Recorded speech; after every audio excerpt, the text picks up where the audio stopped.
legends where magic meets the heart. Commander's Pod, where the stories unfold, with heroes and villains new and old. Duncan and Sloan got the word, in the world of EVA we play. Hello, everyone. Welcome once again to Commander's Pod. I'm your pod father, Duncan. I'm Sloan, and we actually have a special guest today. Jeff is not with us, and we decided to bring in an expert since Jeff is not. On actual Final Fantasy, this is Taylor. Taylor, Hey. thank you for joining us. Nice to meet you guys. Expert is an expert player. Yeah, I mean, Taylor actually, he has cosplayed as Cloud, and I think everyone who knows Taylor knows that Cloud is your favorite game character, period. Yeah, I've got a Buster Sword hanging on my wall, and I named my dog Cloud. And you built the Buster Sword, correct? I built it myself, yes. Yeah. So we brought him in because we wanted to talk about the Final Fantasy set as we discussed last week. We talked about how we were going to do a two-part series because they weren't finished announcing cards yet. And to no one's surprise, they came out with a couple more bangers. So we're going to go over that today. And Taylor's going to talk to us about the Final Fantasy aspect of the cards while me and Duncan are more of the expertise on the Magic side of the card. So we're going to kind of see how they did. Right. And that's pretty much all we're going to talk about today, because we also want to get into the set notes, talk about rule changes, talk about rules, new keywords, because they always have the new keywords just to get me. Duncan's favorite part of Magic is new keywords and mechanics. Yeah, and just true to form, they basically took things that already exist and said, but we're going to give this one a name. Right, right. Change it just a little so we can give it a name. That's right. So anyway, let's get into that. So the rules update that I talked about last week, sagas, in case you don't remember. So now if they lose their ability, they're not automatically destroyed. Before, if you had, say, Urza's Saga, right, and somebody played a Blood Moon, because the saga had no abilities, the counter didn't mean anything and it would just be destroyed. Right. So now they're not automatically destroyed. And the reason they did this is because now they have some that are creatures. So correct. It made sense that the creature ones would stick around. And then they thought about it and they said, well, now it's going to stick around. So the one thing I want to point out about that, something just a little funny that turns out works differently than you might think. Right. Speaking specifically of the Blood Moon and the Urza Saga, so it takes away its abilities, right? But let's say it was on counter 2, which says tap it. You can create a pay to tap it. You can create a XX construct where X is the number of artifacts you control. Right. Well, the way that the layers work and the way that that's worded, it will still have that ability even though it's now a mountain, because the way it's worded is this land gains this ability. So it is now a mountain that has that ability. Right. So the changing of the type in that instance with the Blood Moon still allows it to have the ability. And the other thing about that specifically with Final Fantasy is these ones that are creatures, which is important to point out, is one, they have summoning sickness, so you cannot attack with it. It follows just like if it was an artifact creature. It has summoning sickness. And then two, they will sacrifice themselves once they are completed their saga. Right. So when I first heard that, I thought about it from a Magic point of view, and I'm like, but it's a creature. Why would it? But then I thought about it from a Final Fantasy point of view, and it's like, yes, the summons don't last forever. You have them for a brief period of time after you cast it, and then it goes back away. Right. So with Taylor being here to kind of inform you guys, all of these saga creatures, almost all of them are summon, and then whatever. So, for example, the one that they have pulled up here in the rules explanation is summon Fenrir, and it has 3 abilities. It's a legendary, it's an enchantment creature, Saga Wolf. It's a 3/2. So in Magic, sagas, they last until their counters are up, and then you sacrifice them at the end of turn. In Final after the third completion. Not at end of turn. You sacrifice them when the last counter goes on and you resolve the last ability. Right. So, but in regards to Final Fantasy, what do summons do in the game comparative to what they do in Magic? So like Duncan was saying a second ago, the summons basically are kind of your big move that you can do magically. You summon a huge creature, Fenrir or Bahamut or whatever, and they come in their dragon size, right? They come in, they do their big attack, and then they leave. Although in the case of Final Fantasy VIII, it functioned a little bit different with the junction system. So basically, you would summon you would call in your summon, and it would last every turn until it took enough damage, and then it was gone, and you'd revert back to your original character. It would sort of replace the character. But it's kind of how they work here. They come in, they do their saga effect for a few turns, and then that's it. Okay. And what's kind of interesting, kind of capitalizing on this topic, I guess, with Yuna, the Grand Summoner card, she's essentially the protagonist, like co-protagonist or whatever of Final Fantasy X. And her whole storyline is she is a summoner. It's like a huge deal in the lore. It's all about protecting her as the summoner, and her whole like class revolves around doing that. And one thing that some people I saw were sort of complaining about with this card in particular was that she's like green, white, blue. Right. But there's a lot of like red summons. Like Ifrit, for example, is a red summon, and she can't summon it, even though that's one of the most iconic summons because it can't go in her deck. So a lot of people were saying they wanted some sort of effect, kind of like, she can summon, or if it's like a summon saga card, she can spend whatever color she wants on it, or some effect like that, which they didn't do.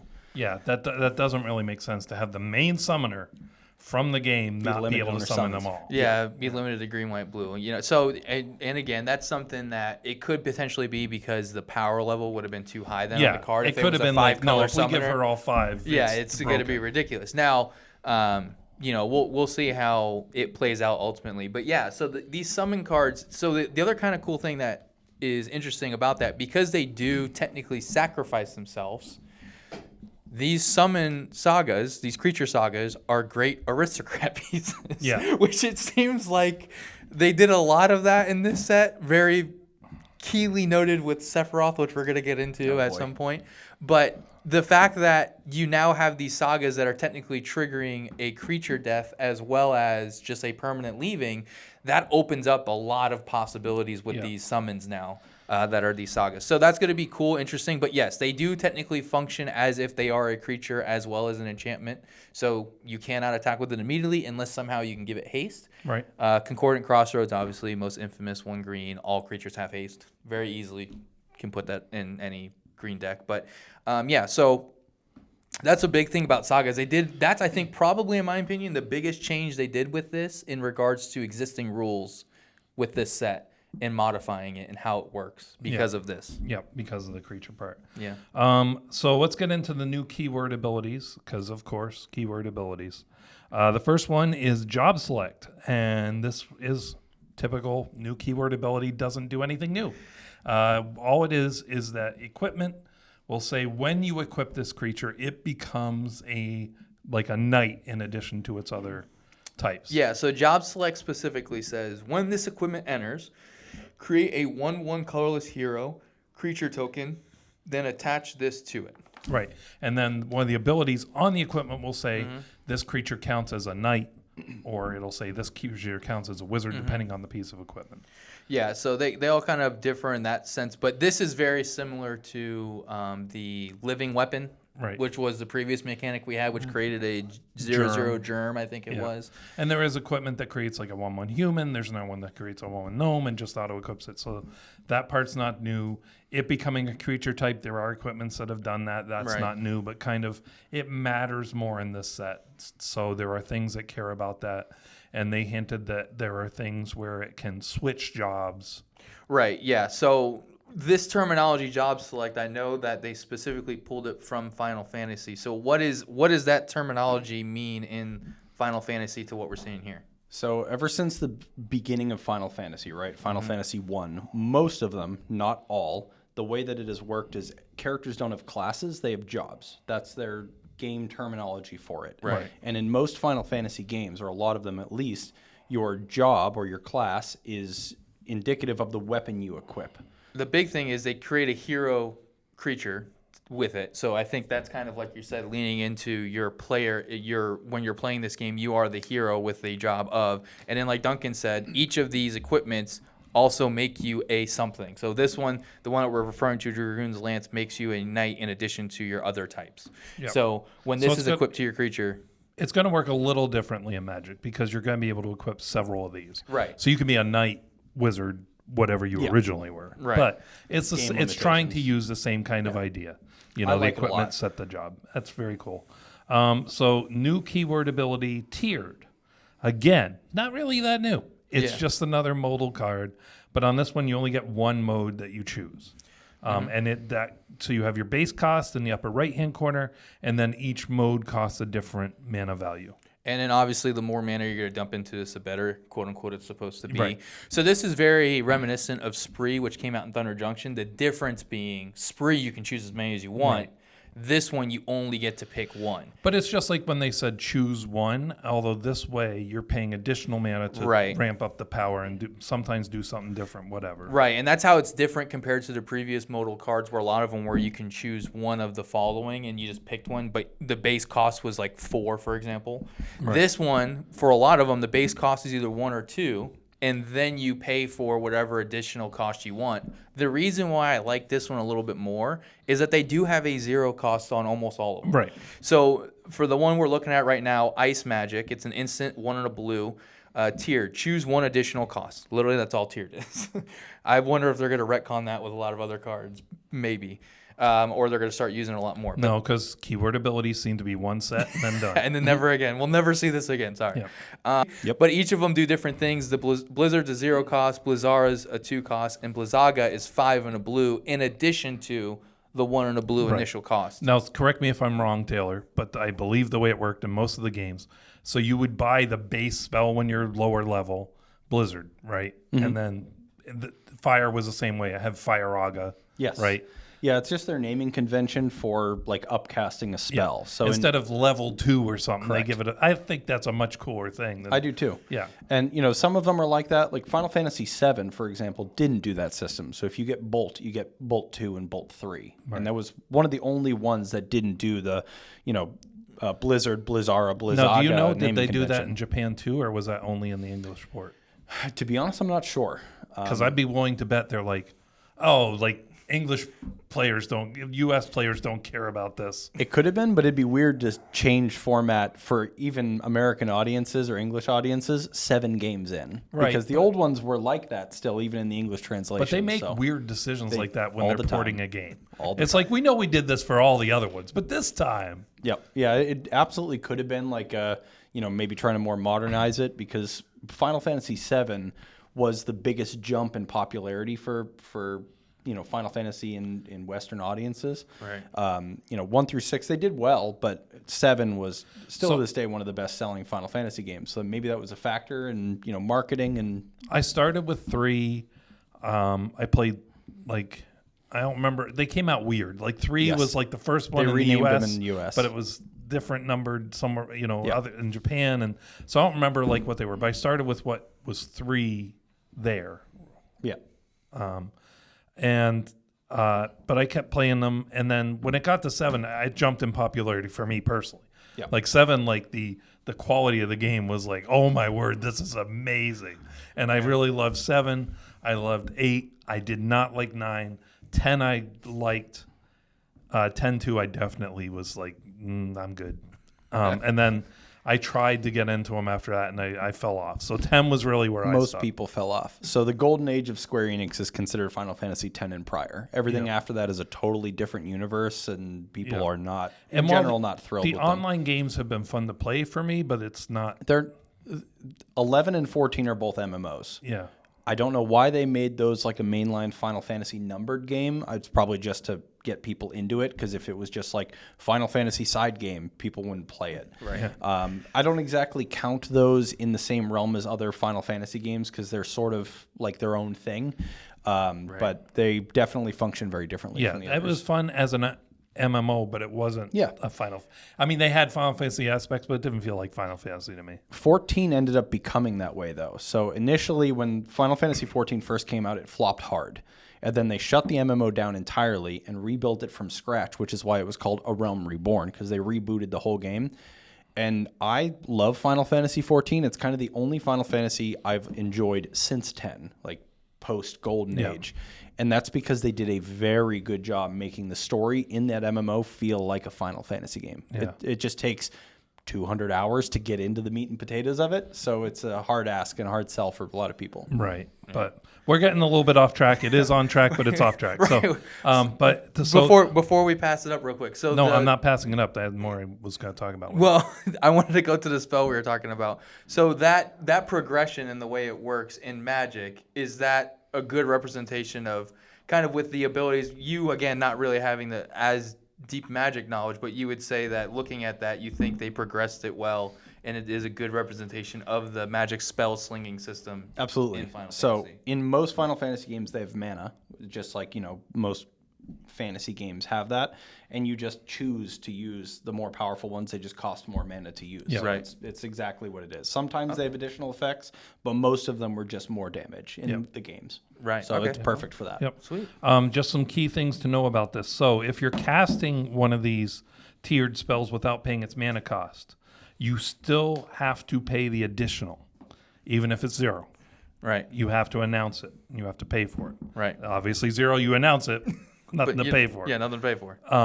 But only the upper right hand part is covered in the cost. So, and then the mana value of the spell, if you ever want to know what the mana value is, again, it's only what's in the upper right hand corner. Correct. Doesn't include what mode you want. And then if copying allows you to choose new targets, it does not allow you to change modes. Right. Even if you're going down. So just like most spells that when you copy it, which we talked about this a couple weeks ago as the pro tips, remember, once you copy a spell, you're copying it as is. You're not allowed to change it. And that also includes you don't have to pay for if you choose mode, the final mode in this one, which is Blizzaga, Yeah. which is 5 and a blue on top of the 1 and a blue. So you're at a whopping 6 and 2 blue, so 8 mana. You don't have to pay that 5 and a blue again when you copy it, but you can't choose a different mode. You're using the 5 and a blue again mode that was already paid for. So that logic still follows through all of Magic. Thankfully, they didn't make a special rule because that would have killed me. Yeah. But when you're going to copy something, you copy the spell as is. Now, there is a new land type in this called Town. Yes. Not very relevant, but just there is. It's not like towns or like some super land or something. They have abilities like other lands. And some people may say, oh, but this land, I'm not talking about individual cards, but town in general does not really mean anything. It's just a new land type. Yeah, and I think there is some cards that care about towns specifically, but again, it's not like it does groundbreaking stuff. It's just very like some similar. cards count about deserts or caves. Right, exactly. Gates, same thing. It's just if that type of land comes in, it does something, or it comes in untapped instead, whatever. So, but the towns that they chose, I think for the most part, most of them were like major cities in the game. If memory serves me correctly, the one that they show here is Jador. Gosh, I can't read that word either. Aristocratic capital, I think. This is one of the adventure ones. So this is it's a land town with the adventure on it, and then you can put it in as a land, and it would come in tapped. Yeah. Spoiler alert, because that was in the next note. I know, that's why I did it. It's called a lead-in, Duncan. Okay, fine. But that is something we talked about it last week. Yep. Really big deal. I mean, it's a game changer. However, Not an actual game changer. Hold on, clarification. Not an actual game changer. Not a game changer as in tiers. Yeah, not the new And rules by the say way, game having changer. tiered spells now, and now the tiers and brackets. Oh, yeah. It's all right. But anyway, it's like when they made the card shenanigans, and somebody says that was shenanigans. Wait, the card? Or are you talking about it was goofy stuff? Right. But anyway, yeah. So the thing I realized though when reading the notes, and of course this is how it works, but I didn't think about it. If you try and cast the adventure side and it gets countered, you now cannot play that land. Right, yeah, because the land got counted. Hey, you can counter lands now. Yes. I said it was going to happen. Yeah, first time ever.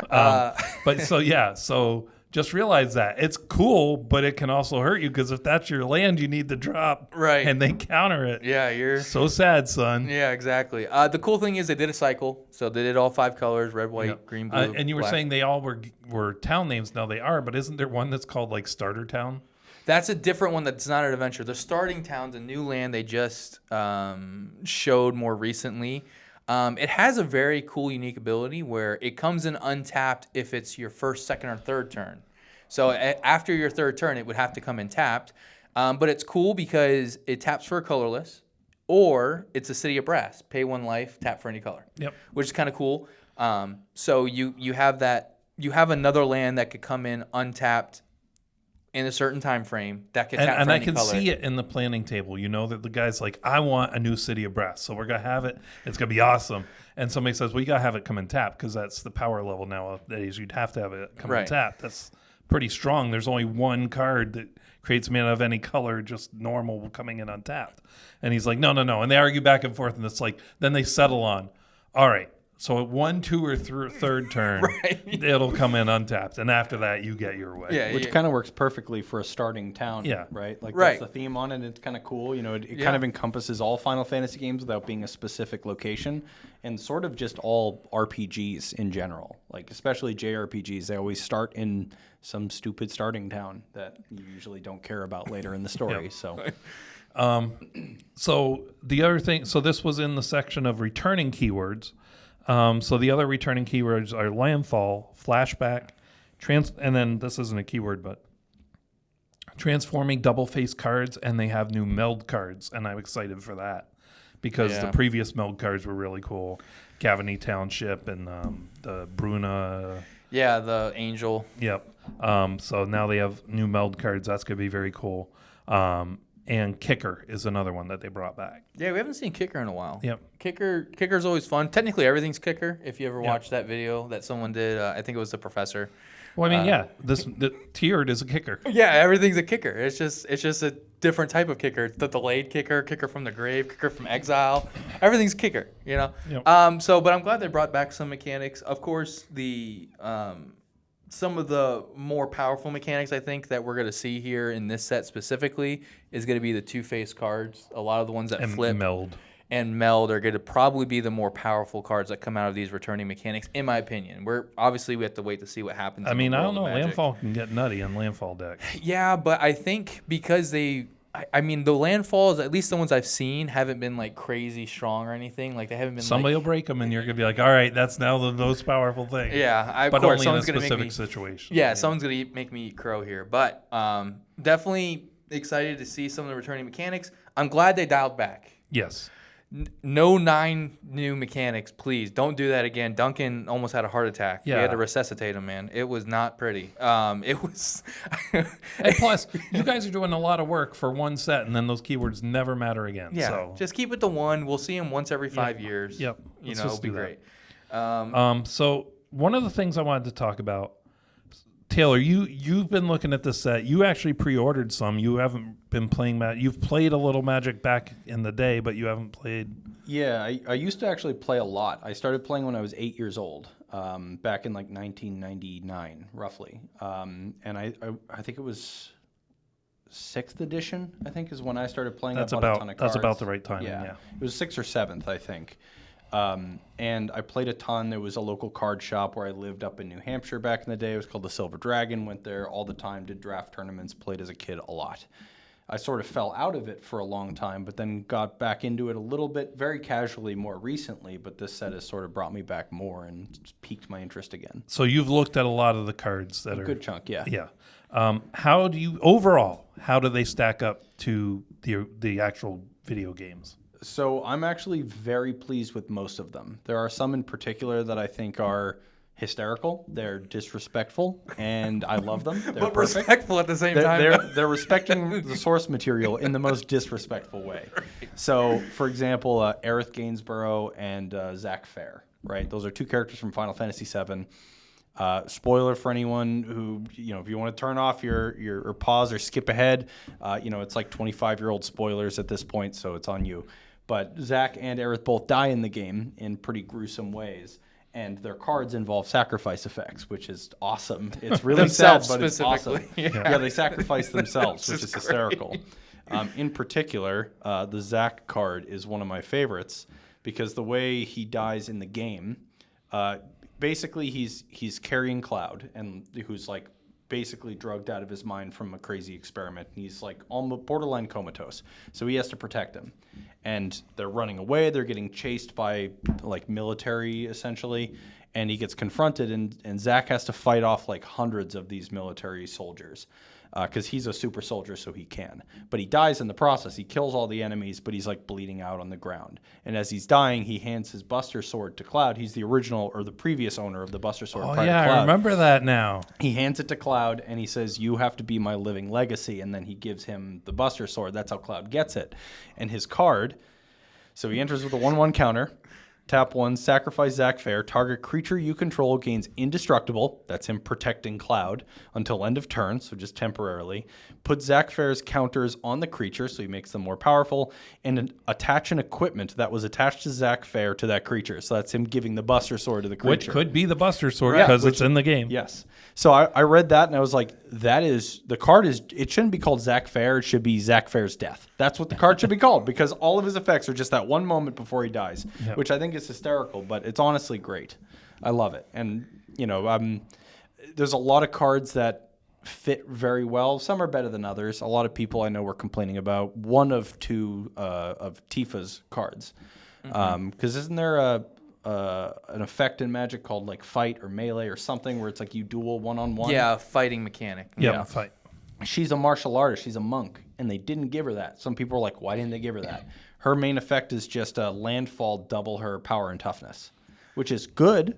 It's real good, but it's not really her being a martial artist. They turned her into a glass cannon when she should have been a scrapper. Right. So, but I think her main card, her primary, because she has two, her Right. primary one, I'd have to look it up, but it was more in line with her being a martial artist. Right, and they've tried with when they do multiple cards for these characters, they want to bring out different aspects in different cards. So Right. Yeah. they probably said, "Well, we did that in the other one. We're not going to do it in this one." And then, what cards do you think fans of Final Fantasy are going to like the most? I mean, obviously it's going to be Cloud and Sephiroth, like no brainer. I guarantee you that the Cloud precon probably sold 4 to 5 times as much as the second place one, which was probably Tidus. Yeah, Because Tidus is popular, not as popular as Cloud, but it's also apparently the best out of the 4 precons is the Tidus deck. Yeah, they built in a potential turn 2 win. Yeah. It's in the precon. Yeah. It's So, but yeah, Cloud, and you know, there's 3 different versions of Cloud, and one of them is it's just a 2 cost. So and it's the best one, and he only costs 2 to play. So he's a real cheap commander. So I imagine people are going to be looking for that. And then obviously there's a couple Sephiroth cards, but the crazy flip one is nuts. yeah. But people are going to be looking for, obviously the Buster Sword is going to be a big one. You've got Vivi, who's apparently busted, like outrageously busted. And then obviously the serialized gold Chocobo cards. Yep. Right, those yeah. Now the problem is there's only 77. You're not going to see it. No, absolutely. You know what I mean? If you see it, I mean, I want people to think you're one of less than 100 people in the world if you got that. Yeah. You either sell that for a ton of money or you hold on to that. Do Yeah. not be like, oh, here's $200, yay. And it was funny. I was talking to him about that the other day, and you know, he's like, "Oh yeah, anything serialized. If you get one of 77, that's going to be the most valuable one." But I was like, "But what of 7 of 77 and 77 of 77? I bet you those are going to probably sell pretty good too, just because they're 7." Right. So here's the funny stats, right? Other one that will be worth a lot is 69. Of course. Nice. Yeah. What is Classic degenerate. Nice. Magic. Yeah, I think because of the limited number, I think that is the only other one. But there's Yeah, usually 420 is the other one. 420 is the other one, But but the yeah, most it's not gonna expensive hit because out of that. 500. Yeah. Because that's the big thing is all the serialized, like the big serialized cards that they've done in this last year have always been out of 500. So the fact that we're only getting 77 of this one, I don't think it's going to be the One Ring status. I don't think it's going to get No. that crazy. I do foresee it getting up to 5 digits, maybe. Yeah. 6 digits, maybe. yeah. I mean, it could. It very well one of could. the rarest cards Yeah. in Magic. I mean, yeah, I can't think of another card that's because even Black Lotus, we know that there's more out there. It's just the condition of them comparatively. I know somebody who has a ton that I'm sure the general, when they think about how many are out there, he's got like double digits, Right. they're in a safety deposit box. He's not bringing them out. Right. Like, you know what I mean? So those aren't being accounted for when they're figuring Yeah. out. I mean, I can only. This is. I just crashed the value of Black Lotus with that statement. Sorry, guys. Joke's on you. I honestly, this is borderline, and you can put the thing up behind me. This is borderline Willy Wonka golden ticket. Like this is how ridiculous this is going to be. Golden Chocobo instead. Yeah, the So golden I chocobo was- ticket. I was at my very first Command Fest when they released Lord of the Rings. Right. And it was exactly like the golden ticket. Yeah. People were buying a box, opening it up, turning in whatever they got, flipping it to get another box, to open it up, to flip it, to get another box, trying to get that golden ticket. Yeah. And that went on for weeks. Yeah, it took. I think it almost took up to a month, right, before someone finally pulled it. Yeah, it was at least that, yeah. Yeah, and it was one of those things, and I think, and again, I get it's kind of a sucky situation because it's like I wish there was more out there, so like there's more people to have a chance, but at the same time, Well, now there is. There's 77. well, but compared to 500, which is what they've previously done, like obviously there's not that many, but this is going to, I think it's going to have that same Lord of the Rings, the One Ring effect, where people are going to be like, they're going to be watching online media to see how many have been pulled, and then if they haven't hit 77 yet, they're going to go out and buy a bunch of boxes and try to get there. I hope you're right, but I hope they realize like it's almost as it's statistically almost the same as the One Ring. You know what I Yeah, mean? I mean- Which is the almost fact that statistically there's the seven. same as the 500. Yeah. Like it's, Yeah. With how many cards there are, it's the same. You still don't have a chance. Yeah, Yeah, it's when very, they very when they literal. used to do serialized cards, and there would be multiple serialized cards in a set, and you Right. didn't know which ones or how many, and you'd get it one. I didn't know this was serialized. I remember Brothers War.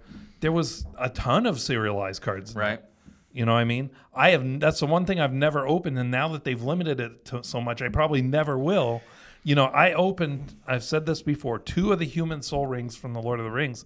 There's only 9,000 of those made. When I found that out was after I sold them. Oh yeah. It's the only reason I regret selling them. They were very cool, but I got $300 a pop. I'm like, Yeah. yeah. That's 2 more boxes basically. Yeah, exactly. And now I'm like, but there was only 9,000. This is 77. Yeah, that might be the most rare card you've ever pulled. Yeah.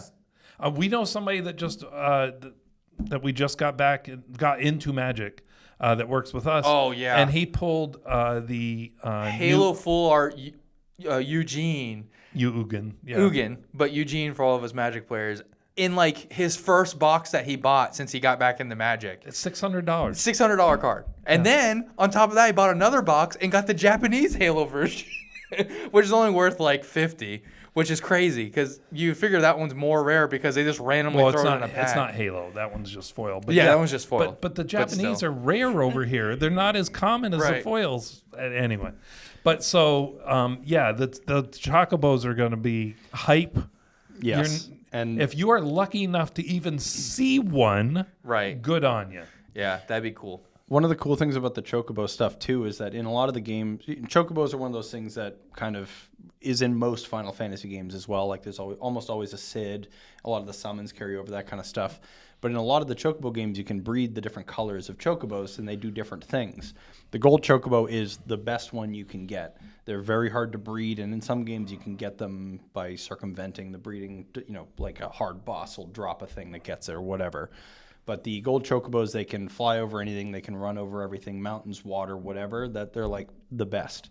And there's certain items in certain games that you can only get if you have one. For example, this is actually, they made a Saga summon for it as a card, the Knights of the Round, Right. which is the best summon you can get from Final Fantasy VII.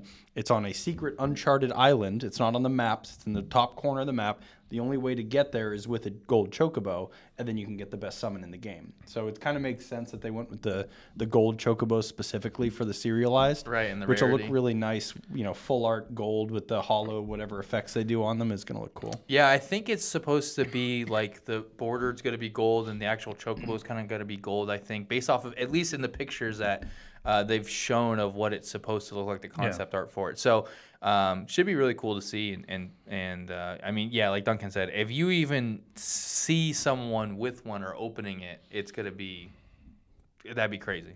That'd be insane. Yeah. You go buy a lottery ticket. Yeah. Like, you have a better chance of winning the lottery than pulling one of those. So, Are there any characters in this game you'd feel like they didn't address or didn't address well? I don't think so. I mean, like I said, one of the Tifa cards wasn't great. The other one was good. Now I'm mostly well versed in most Final Fantasy games, but not all of them. So when it comes to the ones that I've played and played thoroughly or more than once that I remember, there's some Final Fantasy games I played when I was a kid I haven't played in ages. But all the ones that I looked at seemed like they fit pretty well. There wasn't really anything I could think of off the top of my head that didn't really suit them. That's great. Yeah, I mean, that's good to know that they did So pretty good far. with the source material. Yeah. Yeah. At this point, I think they all have been spoiled. So if you go out there and look, you can find them all. But Yeah. one of the things that that struck me is like you have pulled up right now the showcase art.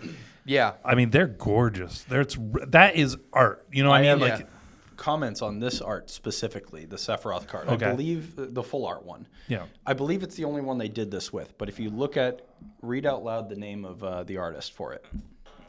So the name of the artist is Tetsuya Nomura. Tetsuya Nomura. Yeah. So he in particular he's the original artist, original character artist for Final Fantasy. I believe he started with 1 through 10. It was either 9 or 10. He was the character artist from the original Final Fantasy games. After 9 or 10, whenever he stopped, I can't remember exactly when, he got promoted at Square Enix to be a creative director. So now he heads up all the Kingdom Hearts games. He heads up a lot of the remake stuff. So he's calling the shots on a lot of stuff. A lot of people, myself included, are not thrilled with him as a creative director. He likes to play four-dimensional chess with the story for no reason. I love Kingdom Hearts, but the story is... I'm not even going to start. There are videos where it's like Kingdom Hearts story, short version, and it's an hour and 45 minutes. It's ridiculous. That's the TLDR because it doesn't make any sense. But Tetsuya Nomura was the original character artist. He's, in my opinion, without any competition, probably the best character artist on the planet, or at least he used to be. He's probably rusty now, but Well, apparently not. No, this is incredible. They brought him back just for this one card, which is amazing. But if you look at the characters he has personally designed himself, some of them are the most iconic video game characters So he didn't ever. do the one oh that's the other side of it. Yeah, so this is a full art here. You can see it was one giant piece, and they divided it. Yeah, so we'll put it behind us. So so this is Sephiroth Fabled Soldier that flips over into Sephiroth One-Winged Angel. And the cool thing is it looks like they actually also have their names in Japanese at the bottom too. I don't know if you guys saw that. Because they did the same thing with Gogo. You can see his, the name is on that one as well as Vincent.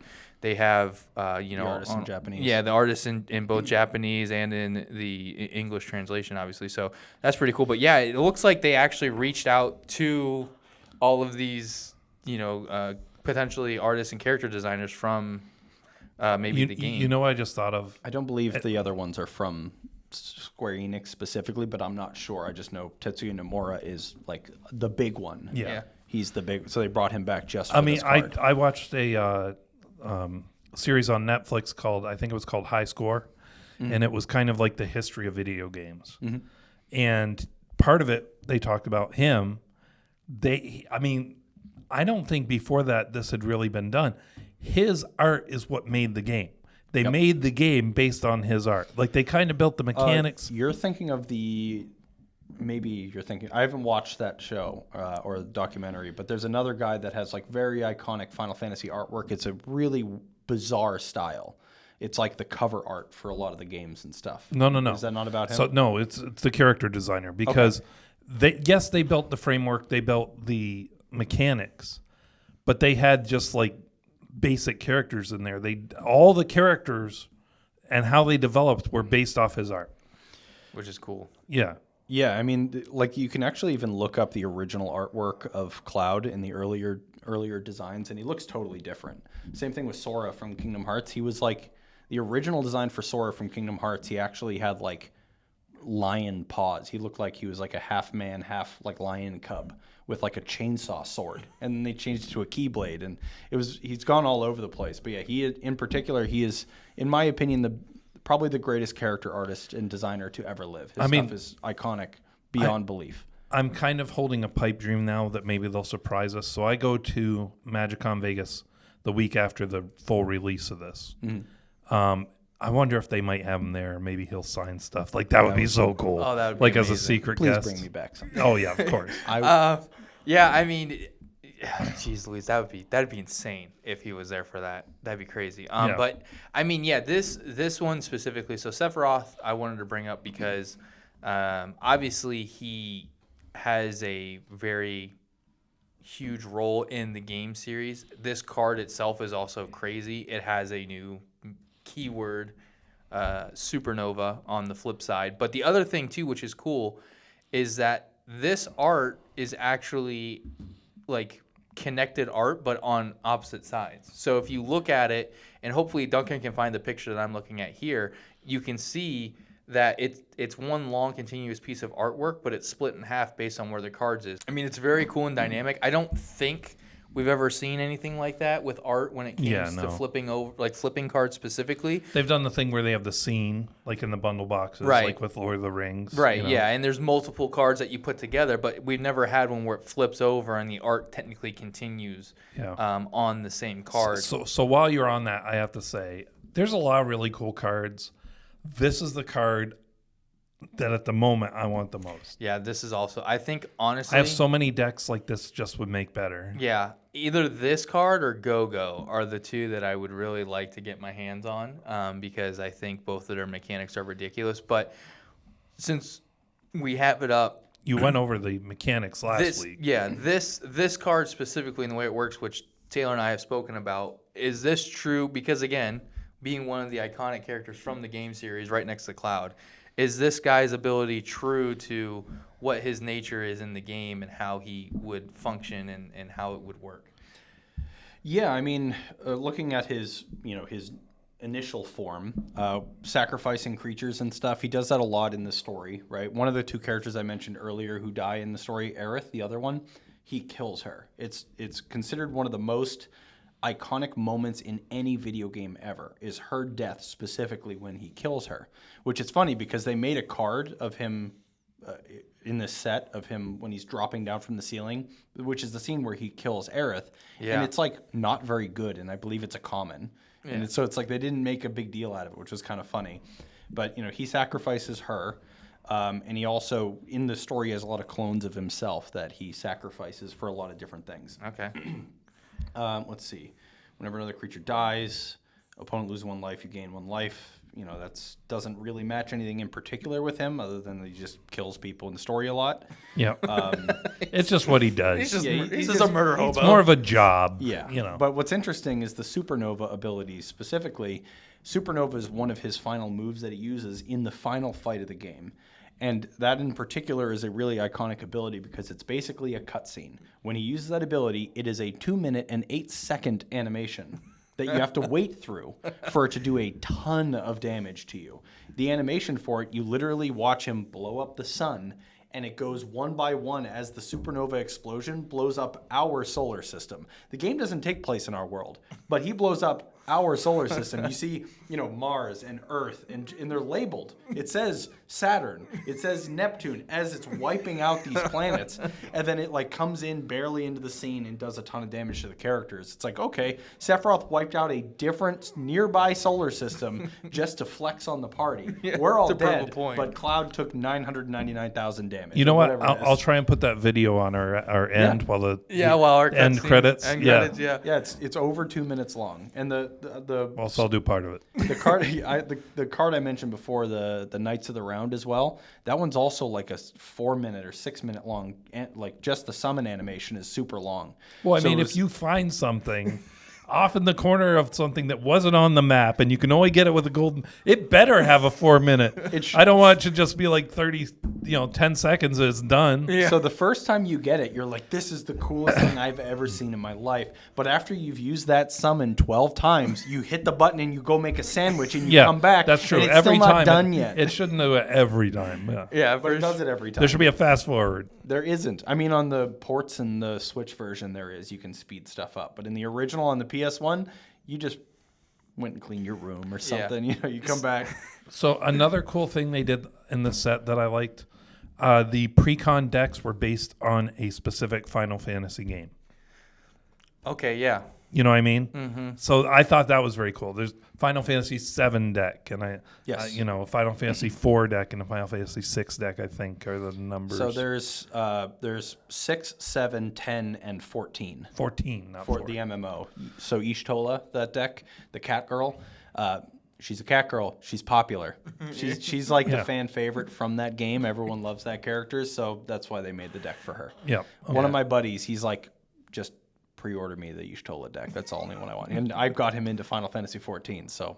That makes sense. Yeah. But yeah, man, I mean, I think it's super cool that it sounds like they did a really good job with translating the characters and abilities for Final Fantasy into Magic. I'm glad it meshed well. We've seen previous attempts at other things where it didn't mesh so well and it didn't feel good. You know? But I think overall they've done a good job. The Doctor Who stuff was convoluted and kind of complicated, but I thought it matched Doctor Who. I mean, a lot of people would probably disagree with you. Like, they think that one and Warhammer, they didn't do a really great job on. Yeah, They did. Warhammer, I don't feel like they really made too Yeah. much of an effort. It's like they're bad guys, so they do bad guy things. Yeah.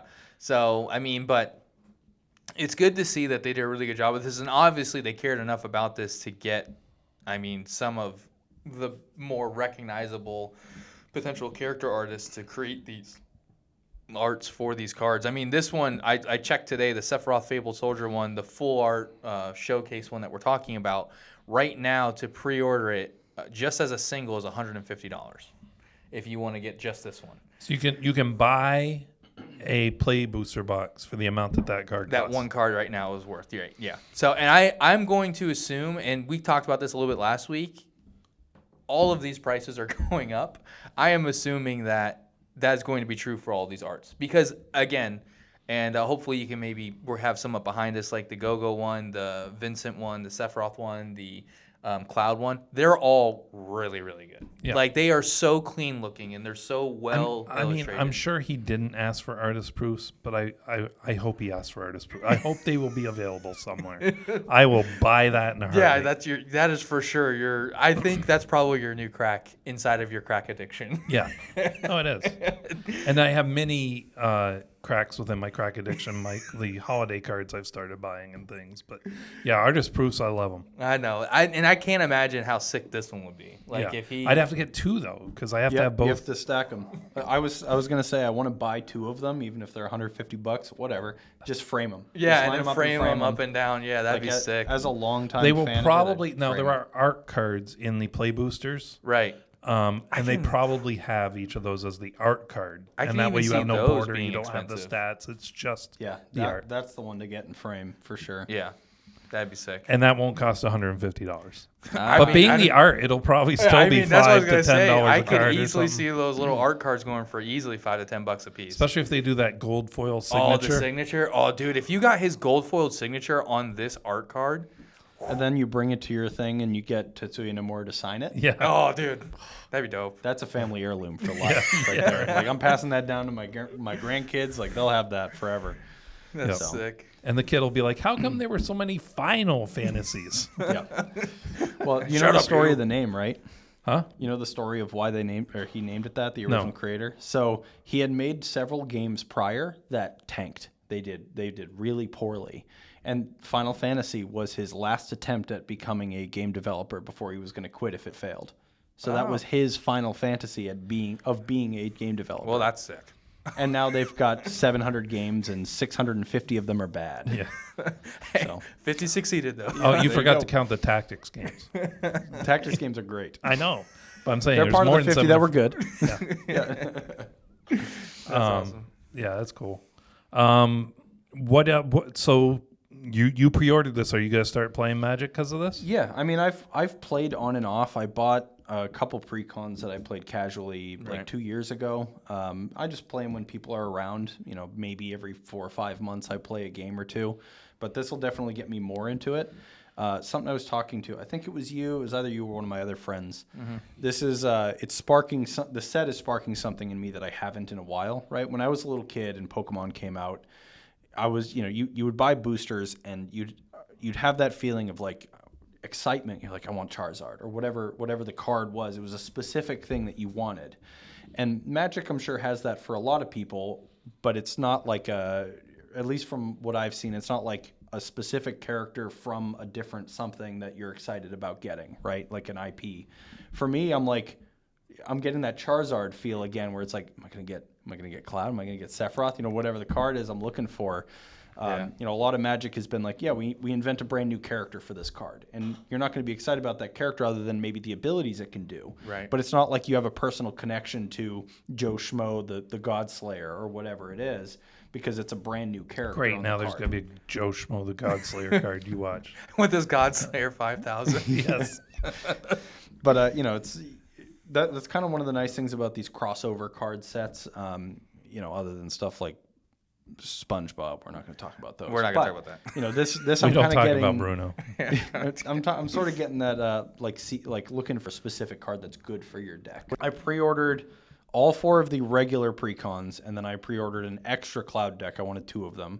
I pre-ordered the starter bundle, which is the 2 60-card decks. I pre-ordered a regular booster box, Did you do a bundle box? The one that... I got a bundle box as well. I got one of the pre-release boxes. I got one of the gift boxes, which is just the same as the bundle box, but I think it has a different dice in it, and it also comes with one random card. Well, no, it's one booster. It's the collector booster. Oh, one collector booster. Yeah. And I think there was something else I got too. They usually give you like either a spin down life counter or something like that. I think the bundle does that as well, but the gift gift has a bundles- special one usually sometimes. Well, they get, like sometimes the bundle has a spin down dice, but they'll give you one of those clicky the life actual counters. crank down. Yeah. But yeah, I pretty be much sick. bought one of everything other than the collector box and the collector precons, because those are too much. Yeah. I'm not paying $1,400 for 4 precons. No thanks. That was the last time I checked too. It might be higher. Well, It probably is. Yeah, Amazon. You when got we me checked- beat. Yeah, Amazon when we checked last week, before you tell them what you got, the collector boosters on Amazon were up to $1,000 for one booster box, a collector booster. But box. what's crazy is the play booster boxes and the bundles are like normal. Yeah, they're it's not just even, the collector. it's just it's the, just the, well, it's because all these cards are in there. Like these are gorgeous. Who doesn't but you want can these? get those in the play No, you booster. You can't. can't get the foil. You can get the full showcase. You might want to check because there's some that you can't get. I think you can get okay, that's a good thing. I'll check. Yeah, But you might wanna check. In most of the sets, you can get the showcase. You just can't get the foil showcase. Yeah, well, I will say too, the other reason why people are probably going after collectors is because you have a higher chance of getting a mythic, and It's all because of of these the are mythic. chocobo crack. Well, that too, but all of these are also mythics. Like almost every single one of these like gorgeous full art ones that are our main character are mythic cards, and you have a better chance of pulling them in a collector booster compared to a regular booster, which is also probably why. Yeah. Besides the golden chocobo, that no one's gonna get. I got a collector booster, a play booster, and I got 2 of the decks. I couldn't. The local shop, we didn't get enough that they could sell everybody all the decks, so they limited people to 2 to make sure they have them. If they can get more, they'll let us buy I went to the same shop that you guys go to. That's where I got my single Cloud deck. And then I bought the pack of 4 from a buddy of mine he works at Coliseum of Comics, and they only let Tampa, you yeah. buy the 4, which is weird. Yeah, to me. that's crazy. Like which I was going to do anyways, but Yeah. I was like, they don't let you buy the they were singles. worried everybody was going to only buy the cloud. It's Right. like Which they probably did. want the cloud first, but I think a lot of people just want them all. Right. You know what I mean? I don't really think they would have had an issue with selling all 4 of them. Sure, I 100% agree. I think Cloud would have sold out first, but I definitely think because from a mechanics and gameplay standpoint, the other ones are still really good and strong. They have really good cards in them. You also have to remember, though, that a lot of people are going to be like me, where they haven't played in a long time, and they're Or going ever. to come back for this. So, if I only had $70 or $80, I would only get that Cloud deck. So you're going to get people like that who haven't played in a long Right. time who are just going to do that. It's But a I think big you're IP. also going to get people that buy this set, never play Magic. Yeah, they just want. they just want the cards. It happened 100%. with Lord of the Rings. Yeah. I'm sure it's going to happen Oh, with yeah. this. And my kind of mentality was, like I want to get back into Magic after this set, especially. I want to get a little bit more into it than I have been. But my mentality was, I'm just going to buy basically all of it. I bought one of everything other than the collector stuff. My mentality was, I want to get back into it, but I'm probably never going to drop this kind of money on Magic again in the future. Who knows? Maybe I'll get crazy addicted again. And it'll be a problem like you guys. Well, but I mean, I was Avatar: The Last Airbender comes out at the end of the year. Yep, Which that we've too. just- That yeah. one I'm excited about. My other dog's name is Zuko. And Spider-Man's in the middle. Yeah, Spider-Man not as much. Avatar: The Last Airbender though. Yeah, as he mentioned, they just got a second dog and they named it Zuko. Yep. So I have a Cloud and a Zuko. So I need a Cloud and a Zuko deck. But for me, it's like I'm just gonna drop too much money on just this set just to have it all and coast on that. Yeah. I'll probably buy stuff here and there like a Zuko deck or a little bit casually, but I just wanted to go ham, buy a bunch of the stuff that I really like, and just have that. Now, are you gonna play in the pre-release, or you're just getting the kit? So I don't know. I have to drive up to the other shop potentially for Friday for my pre-order stuff. So it's like I have to choose one or the other. I'm not 100% sure, but I will be playing over the course of that week a lot, I imagine, once they come out. Cool. So, anything you're left excited about? Yeah, I mean, I do think that there's going to be a lot of changes that are coming to this game because of this set, because they have a lot of, in my opinion, a lot of cards that are very, very good. Some that are probably going to be game changer worthy, I think, in my opinion. Like what? Vivi. Vivi, I feel like is going to be a game changer real quick because of how many people are already showing how quickly and easily They can it is break to it. break it. Yeah. Giant Cactar. And, yeah, giant Cactar, I can definitely see being an issue also, which we talked about when they initially spoiled it, that giving a creature plus 9,999 power is a silly idea, especially because they just announced that guy. I just want to remind you, though, humility still makes it a 1/1 if it's played after. That's true. That's true. And I Frogify understand. still makes it a 1/1. But humility Darksteel is... Mutation still makes a 0/2. Humility is a game changer. So, just saying. Because it does it to everybody. Yeah, exactly. But I'm saying overwhelming splendor. Right. You know. But you have to have that initial answer. And immediately. Oko still makes it a 3/3 elk with Yeah, no that's true. abilities. But my point is I just feel like there's a lot of really good cards. I can foresee at least a couple of the cards from this set going on to the game changers. But I'm also very excited because they did the art's gorgeous. Even the non-showcase art, like the regular arts, are still really good. I liked it. I like the abilities. I feel like they didn't try to force anything really that didn't make sense. And it should be a fun set. So I'm not doing pre-release this weekend because I have the Commander League and I can't go out 2 nights in a row. Especially because Friday night's my family night. So, but I will definitely be at the shop on Saturday for Commander League as long as they have it this week. So, Taylor, I don't know if you know, and I don't know if the fans know. So, if you go to pre-release, you get a special spin-down die. Mm-hmm. That's like a crystal one that only comes as... Yes. It's not part of your kit. It's like... Yeah. Like shop add-on. only. Yeah. Yeah.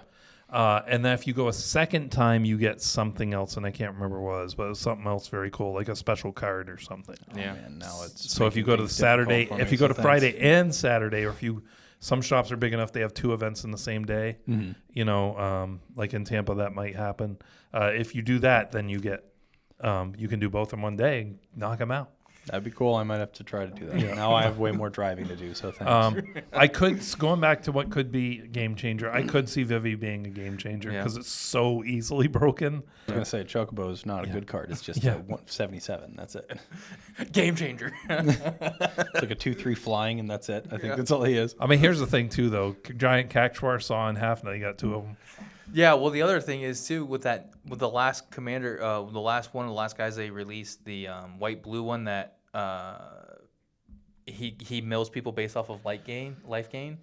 Yeah, if he's blue, white, and Cactuar, I know he's green. But if you have a way to get all 3 of them in one deck, you can Plains Swords to Plowshare your own Cactuar after it's plus 9,999. Everyone has to mill 9,999 cards.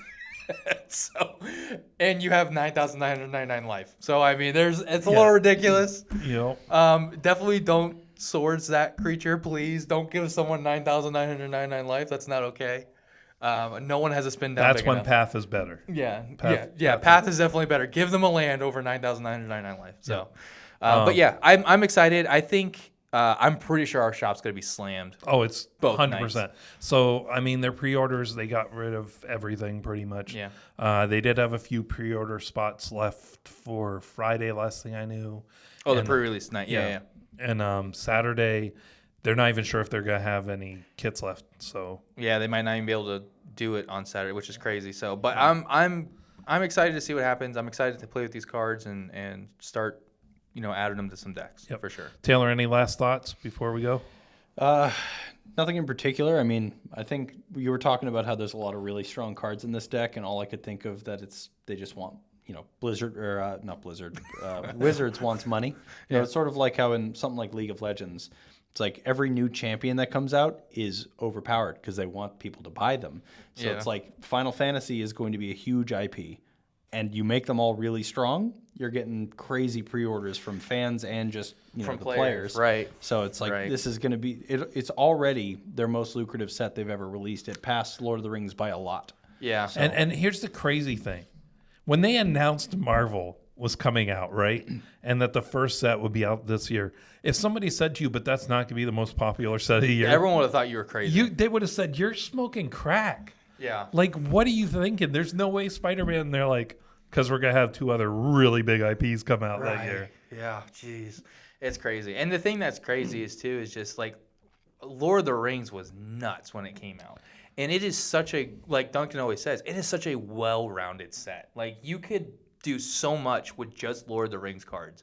It's insane. I mean, they have probably one of the best cards ever printed outside of the One Ring. We're not going to talk about that one. But with Orcish Bowmasters. Like, it is one of, if you're playing black and competitive, if you don't have an Orcish Bowmasters, you're playing it wrong. Well, and I think Mirkwood Bats is one of the most powerful commons in Magic. Yeah, and again, from that same set. So, I definitely think you're right. I think they created this set with the idea of we want to draw in Final Fantasy people. We want to draw in Magic players. How do we do that? We make gorgeous cards with gorgeous art on them and for the Magic players, we make ridiculous abilities that everyone wants in all of their decks. And we stay true to the characters. Yeah. I was about to say, they respected the source material of what the characters do, because I've heard that a lot of their sets didn't do that. Like the Fallout set didn't do a great job, supposedly, of matching what the characters are or whatever.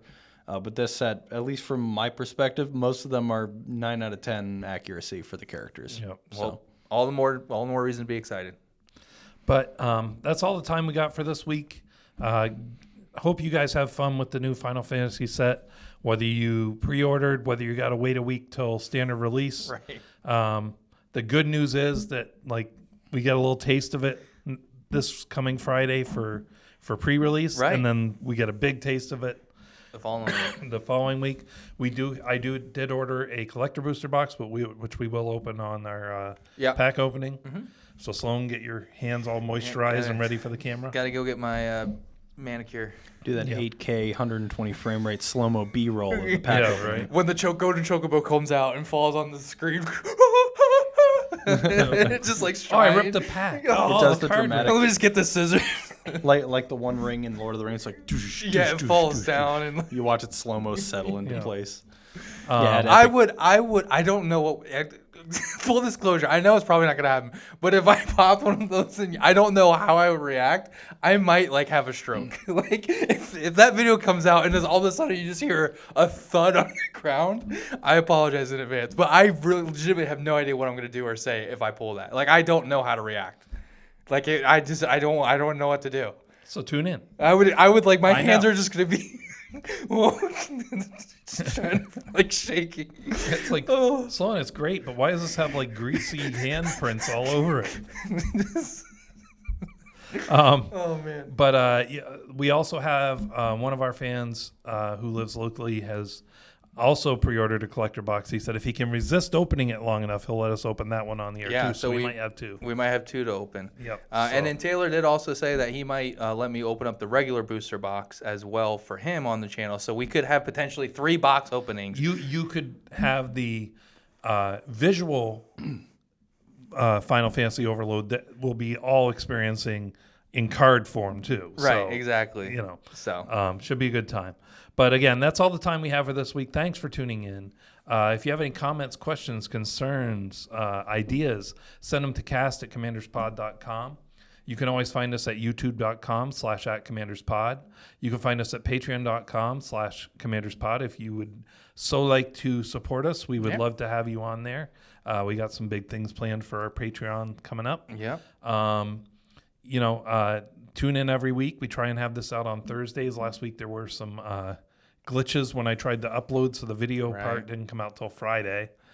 So I apologize for that. But the first one that came out was 11 minutes. Yeah. I'm like, what the heck? The file says an hour and 2 or whatever. And then when I went to play it, you go skip to the end, and it's like, there's an error here. I'm like, well, great. Why didn't it tell me that? But anyway, got it figured out. So try and have them out Thursdays at 6. But, bear with me if I run into technical difficulties. But again, thanks for tuning in. And don't forget, play bold, swing wide, and don't forget to pay the one. Commander's Pod, where the stories unfold, with heroes and villains new and